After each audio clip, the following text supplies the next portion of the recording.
Monsieur Tarian, donc vous êtes maire de Florange. Que faut-il pour se présenter en tant qu'élu? Ah, écoutez, il n'y a pas besoin de diplôme particulier. Il faut être citoyen français, il faut avoir 18 ans révolus, être inscrit sur les listes électorales et puis être contribuable, c'est-à-dire payer ou une taxe d'habitation ou une taxe foncière, en tout cas être inscrit sur le rôle des registres, le registre des contributions directes. Et puis après, il faut être sur une liste, puisque l'élection municipale est à scrutin de liste. Aujourd'hui, le système, c'est pour les communes de plus de 3500 habitants. Vous savez qu'il est envisagé de descendre ce système à partir de 1000 habitants. Donc un scrutin de liste avec une tête de liste et puis traditionnellement le conseil municipal, donc il y a une majorité, il y a une opposition. Et le conseil municipal choisit comme maire la tête de liste qui était présentée devant les électeurs. Donc c'est comme ça que ça fonctionne. Pour se présenter, il faut être dans un parti? Alors c'est pas obligatoire. Maintenant, plus la commune est importante et plus l'engagement politique est pris en compte. L'élection municipale est une élection qui est à la fois politique et locale. À partir d'un certain niveau de commune. Et puis en plus, je crois que c'est une question d'honnêteté. On ne va pas avoir un engagement et le cacher aux gens. Donc effectivement, les gens vont voter en fonction de leur sensibilité, mais ils vont aussi voter en fonction de qui est candidat au poste de maire, quelle est l'équipe qui est derrière lui, quel est le bilan s'il est le candidat sortant, et quels sont ses projets. Je crois que c'est tout ça. Il y a à la fois du politique et du local. C'est donc pas obligatoire d'être dans un parti politique, évidemment. Mais je crois que c'est aussi une question de clarté. Et puis ça permet à un moment donné de peser dans l'intérêt de sa commune. Le fait, moi je suis engagé de longue date au Parti Socialiste, ça m'a aussi permis d'être président de l'agglomération, d'être conseiller général et de faire avancer les dossiers de ma commune, les dossiers du Val-de-Fensch aussi. Et votre rôle au quotidien, c'est quoi exactement?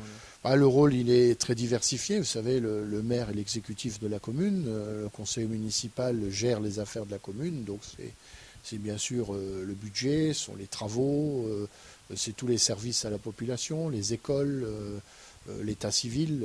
D'ailleurs, quand le maire est officier d'état civil, il est officier d'état civil pour le compte de l'État. Il ne l'est pas pour le compte de la commune. Quand on fait les mariages, par exemple, lorsqu'on fait un certain nombre d'opérations d'état civil, c'est pour le compte de l'État. Donc, vous savez, c'est une fonction qui est très diversifiée, qui est passionnante, où on a le sentiment d'être utile à quelque chose, de faire bouger les choses dans les choix qu'on peut amener à faire.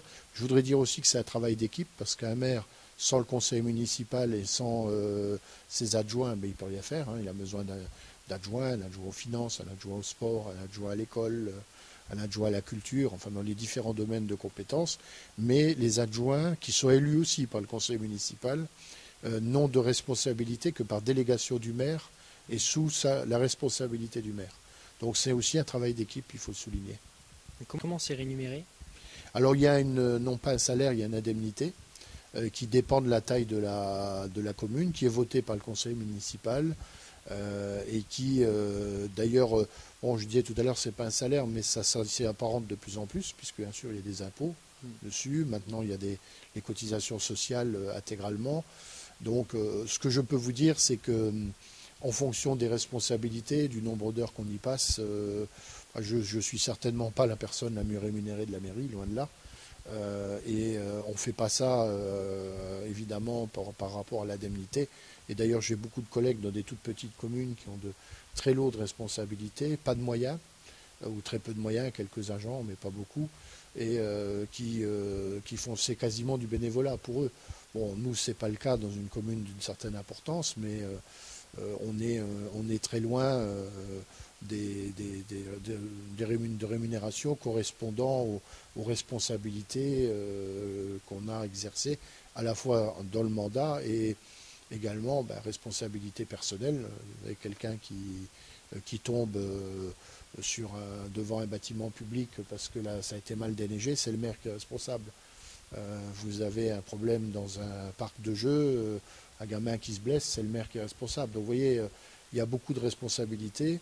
C'est quelquefois une tâche qui est difficile, c'est une tâche qui peut être difficile, quelquefois même un peu ingrate, parce qu'on a de plus en plus d'individualisme. Les gens se préoccupent de ce qui se passe devant leur porte et pas autre chose.